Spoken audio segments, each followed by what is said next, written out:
Okay, so pwede na malikod. And then, malugubas, humbly, the Lord of God, isa may excited nga magsimba, nga magdalig sa iyang Diyos, kung sa atong buhay nga Diyos. Isa excited? Amen.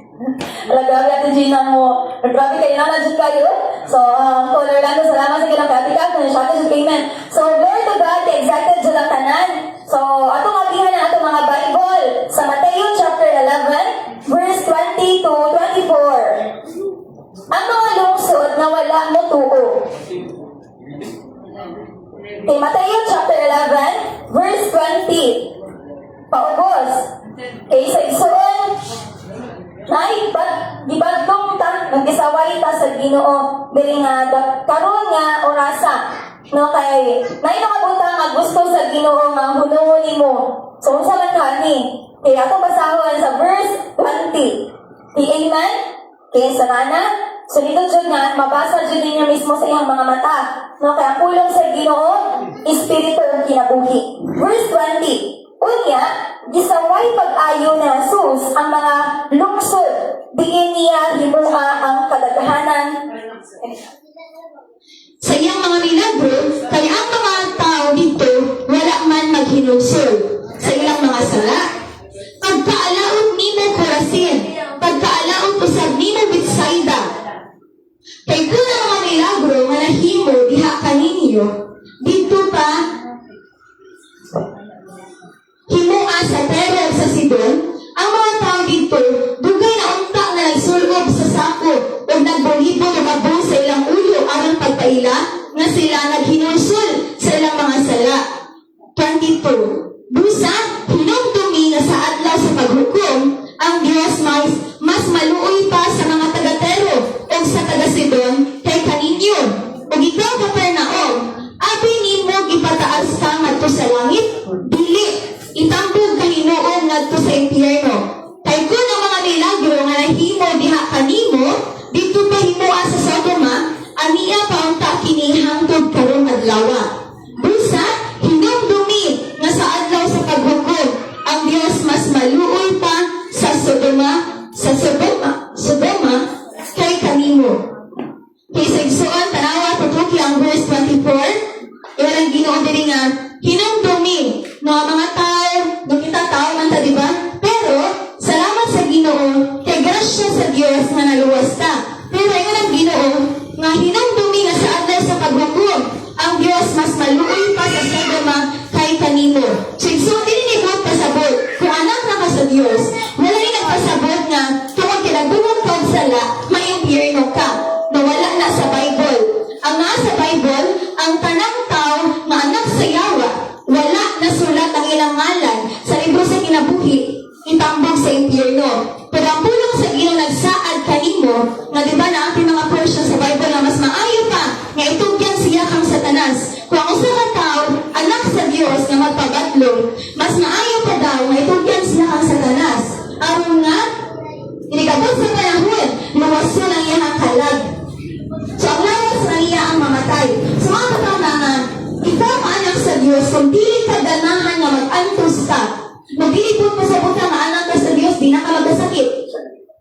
Kaya kung ikaw maanak sa Diyos, magpadayon ng gihapon ka sa pagpabadlong sa Diyos. Nay, imong gihatagan ng panahon si Satanas nga mo sa man, masakit nimo. Nga naman, asa man ang klase nga pagsakit? Nagdilang kay, kabantay ka, sadyang magkasakit ka. Ayaw kong ina, nga wala dyan ka na remind nga, kasi mga buta nga imong ibuhat, na dili ang Ginoo nalipay. Diba? Kung ako man gani, naka-experience ko na nga, sabihang nag-antos ko sa balatian, nasayo dyan ko sa mga masing-kasing nga dili ko nga ayo, kung wala ko na ngay pasaylo sa Diyos. So, dili po siguro na ako lang naka-experience nga bunalan ko sa Diyos, kinaagi sa balatian. Pero, ang pinaka na kita po dyan na ako, na experience na ako, kabantay ka, nga before ka nagkabalatian, grabe una ni mo nga konsensya sa imong kasing-kasing sulod. Sa imong kasing-kasing, ang una nga bunal sa Diyos, sa anak sa Diyos, is ang pagkakot. Pero kung mag-guilty ka, mag-struggle. May pinakauna nga bunal,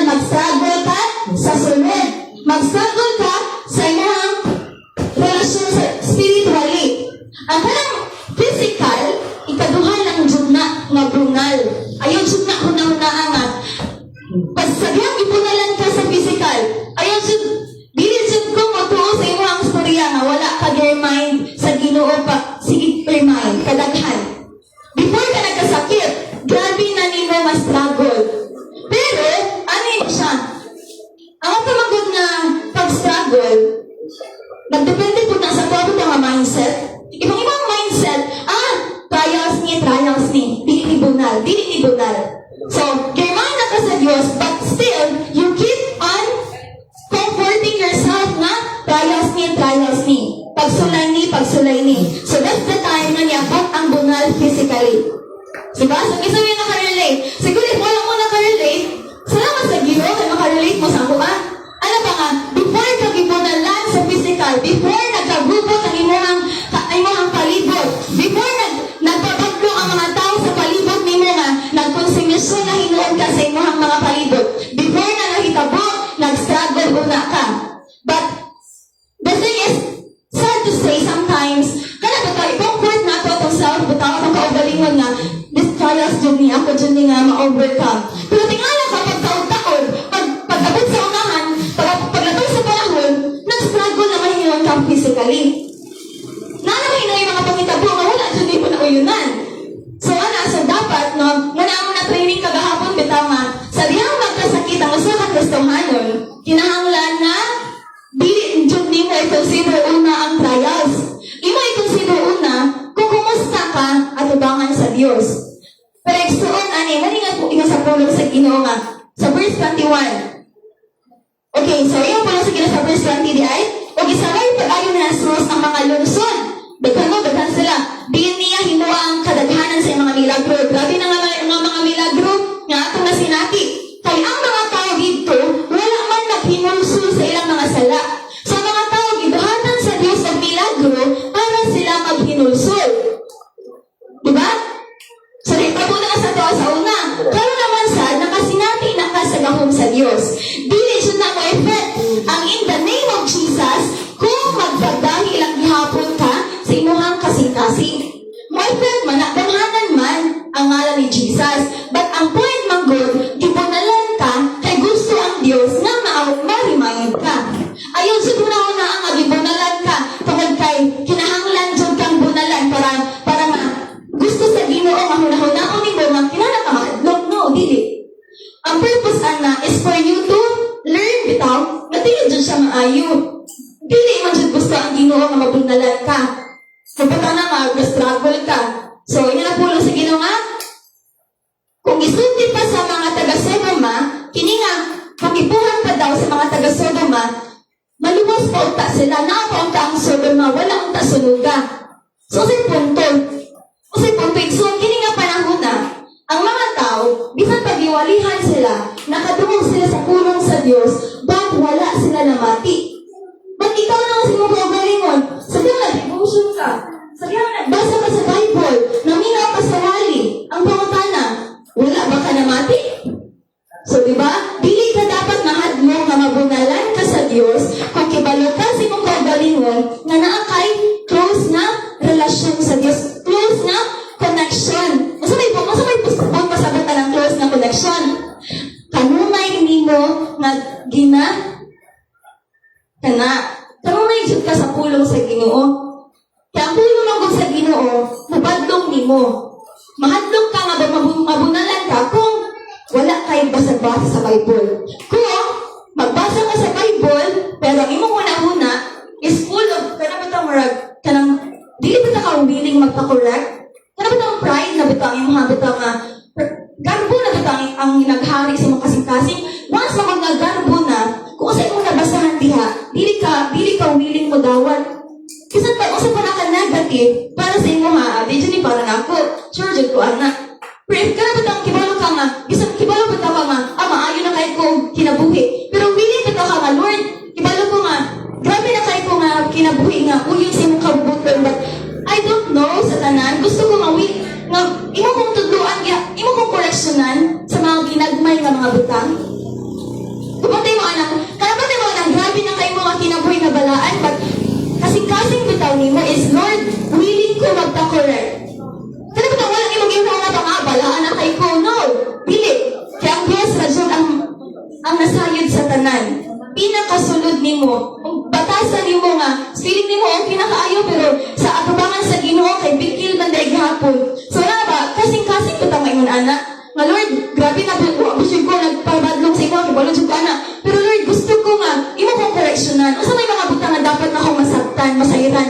O sa may mga butang nga, nakita nimo pero wala na ako nakita sa akong kaugalingon. So ano bitaw? So, kani man sa mga unbeliever ni kita, anak sa Dios. So kung magpadayon ka na, dili ka magbasa sa Bible, magpadayon ka nga, pride lang gihapon, yung minaw ka sa wali, di dyan ka maminaw kaya lagi, nasahin ko sa mga kaugalingon. So, tinapatang, i-close ang Bible, i-close ang pulong sa Ginoo. Ibisan ka, kapila pa kayo kandang sa mga tao, pag close ka sa Dios, pinagi sa pulong niya, dili dyan na sila tarog sa imuhang. Dili nila mausab ang imuhang pagkaila sa imong kaugalingon. Kung imong nailhan imong kaugalingon, pinaagi sa pulong sa Ginoo. So, so glory to God. Nalangay na tanong. Ina si Pastor nga 5 minutes lang daw. So, let's pray. Nakata ng kasing-kasing bitaw na humble. Namunay kasing-kasing na humble. Willing to be corrected. Okay, let's pray. Father God, salamat sa pulong ninyo. Thank you, Lord, because ang imong pulong Ginoo gamahanan. Lord, mamuhat kini, Father God, sa kasing-kasing sa mata busa. Lord, ang pulong ninyo Ginoo kinabuhi namo. Kay kunoy wala ang imong pulong, Father God, kami ang pinakaluoy na tao sa kalibutan. Lord, pinaagi sa mga pagpasakit ni Satanas, mga pag-ibigay ni Satanas, Father God, without your word, Ginoo. But now, Father God, Lord, nahimo kami nga maalamon, nahimo kami, Father God, na maisugon and damhanan, Father God, tungod sa pulong nimo. Thank you, Lord. Kaya kasing-kasing namang tanan, labi na, Father God, kanamo, Lord, na naadiri Ginoo sa akong TLGC. Father God, imong giusab ang among kasing-kasing Ginoo. Tanan, nga mga kasing-kasing nga mapagarbuhan, Lord, in the name of Jesus, na mapukan, in the mighty name of Jesus Christ of Nazareth, o gilabay na ako ato sa hadis, tanan nga mga demonyo sa gambo, in the name of Jesus. And ang kasing-kasing, Father God, namong tanan, imong giusab, Father God, kasing-kasing nagikan kanimo, nga Lord, puno sa pagpaubos, Father God. Kasing-kasing Ginoo, nga Lord, bisan pag tibalumi sa mga kaugalingon, Father God, at Lord, nagbuhat mi sa imong kabubuton, nagkinabuhi mi nga balaan, but still, dili jud namo tubutan ang garbo nga maghari ni Father God. Kanunay namo, Lord, nga ginatugyan kanimo ang tanan, nga Lord, i-correct mi nimo, Father God, sa tanan nga mga butang, and Lord, pahibal-on mi nimo, Father God. Lord, sa ang imuhang tanaw kanamong Ginoo. Mga butang mga ginagmay na mga bikil, Father God. Lord, willing me na magpa-correct, Father God, in the name of Jesus. Lord, salamat, Ginoo, because we are here, Father God, to glorify your name. Father God, whatever na among buhaton, Ginoo, magwali, magsangyaw sa pulong nimo, Father God. Buhaton na mo, Lord, dili mi maghuna-huna, Ginoo. Lord, na maayo, kaayo mi, but Lord, in our hearts, Father God, Lord, dili na mo mabuhat kung wala ka, Ginoo. Busa, Father God, kanang pagpasidungod, Father God, kanimo lamang, Ginoo, in the name of Jesus. Thank you, Lord. Dalagang ka sa walang katapusan, in Jesus' name, amen and amen. Okay, so ready na ba ang tanan sa pagdayig o sa pagsimba sa pambuhay ng Diyos? Amen. Okay, ready na.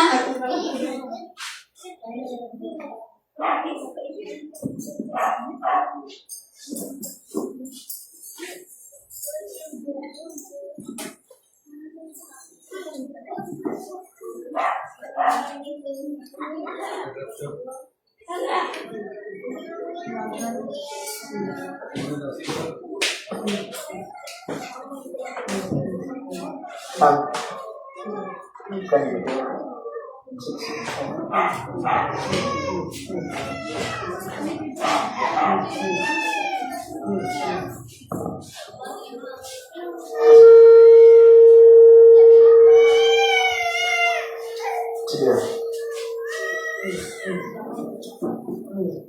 Asa mo may kawan. Please. Okay, so kung ready na akong giawhag ang tanan sa pagpamaro. Atong dahil ko ng Diyos na Ginoo siya, maghari siya sa atong kinabuhi.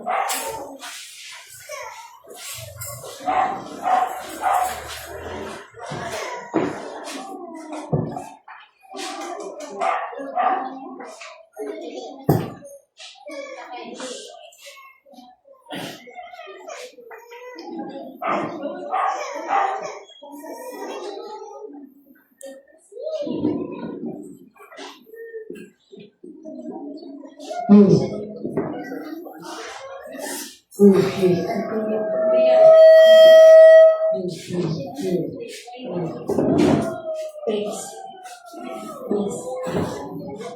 so atong Dirati, kadyo 100% mga atong pasig-pasig suon di sa pagsimba nato sa atong buhay na Diyos, hinagi sa pag-ampo.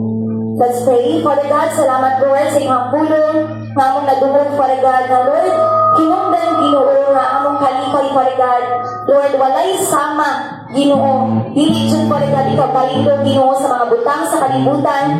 Salamat, Father God, kay walay laing nga makahatag ka namo, Ginoo, niini nga klase sa kalipay, gawas lamang, Ginoo, sa mga pulong nga imong ginapaabot diri ka namo, Father God. Salamat, Lord, kay dayon ka namo, Father God, simbabong ka namo, Father God, sa walay katapusan hangtod sa kahanturan, Ginoo, hangtod sa katapusan sa among gininhawa, walay laing Dios nga among palasampiton o pasalamatan o pasilunggan. Father God, ikaw lamang, Ginoo nga Dios nga may nagbuhat sa langit o sa yuta. Ikaw ang among Dios, ikaw ang among hari, ikaw ang among amahan, Father God. Lord, in the name of Jesus. Lord, kung ato na among pili, Father God, Lord, na aduna ka, Lord, labaw, Ginoo, sa tanan, Father God, higugma ka namo, Ginoo.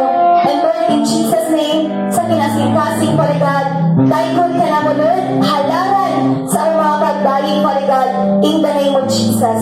Thank you, Lord, dalagon ka sa mga katapusan, in Jesus' mighty name, amen and amen. At ang awiton ay so ng maayo ang Diyos.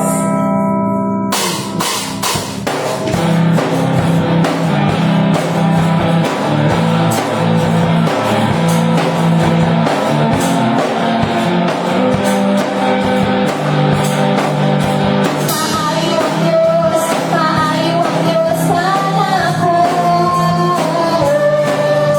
Maayo ang Diyos sa Panginoon.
Father God, with all that we are, Father God, spirit, body, and soul, Lord, we will worship you, Father God, in spirit and in truth, Lord, in Jesus' name.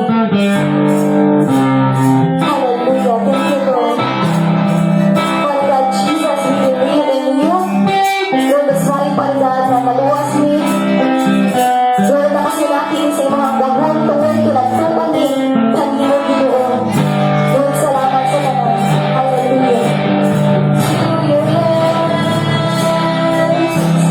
I commit again with all I am for you, Lord.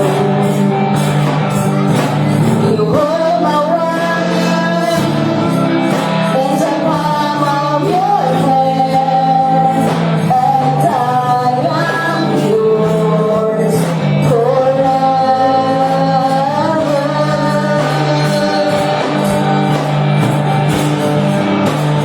Jesus, I believe in you. Jesus, I belong to you. You're the reason that I live, the reason that I see. With all I am. Hallelujah. Thank you, Lord. Father God, salamat po. And look at you. Wherever you go, to peace and joy, I'll trust in God, believe in all of your ways, and the promise stands forever.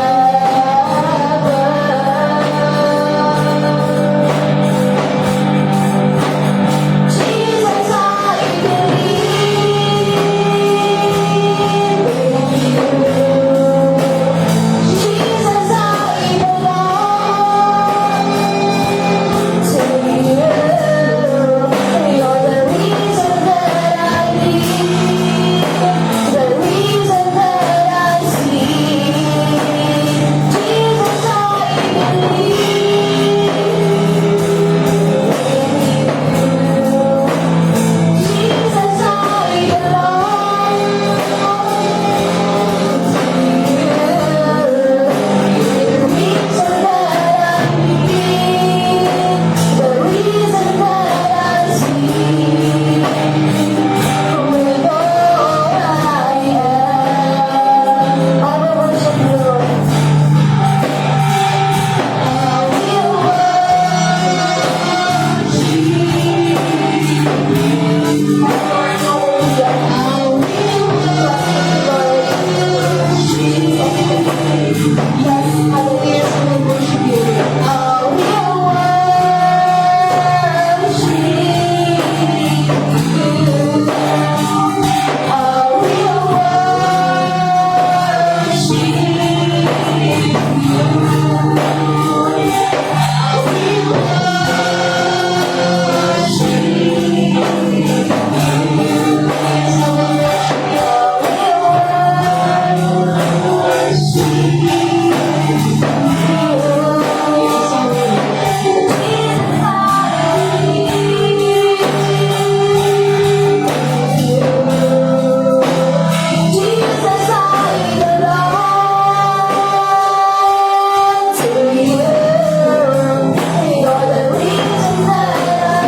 Jesus. Thank you, Lord, because now, Father God, we lang kami buhay physically, but we are also alive spiritually, Father God. And na-enjoy na mo ang mga presensya, ginuhantod sa kahanturan. Dalaygon ka, O Diyos, sa tanan ni mong gibuhat, dili ka na mo, Father God, sa among kinabuhi, Ginoo. In the name of Jesus. Yes, Lord. It's my Father God, Lord, na aming Ginoo, nagahalad sa mong kauban. Lord, niyahalad na mo ang among kinabuhi. Kami mo lang, mga Father God. Yes, hallelujah.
Thank you.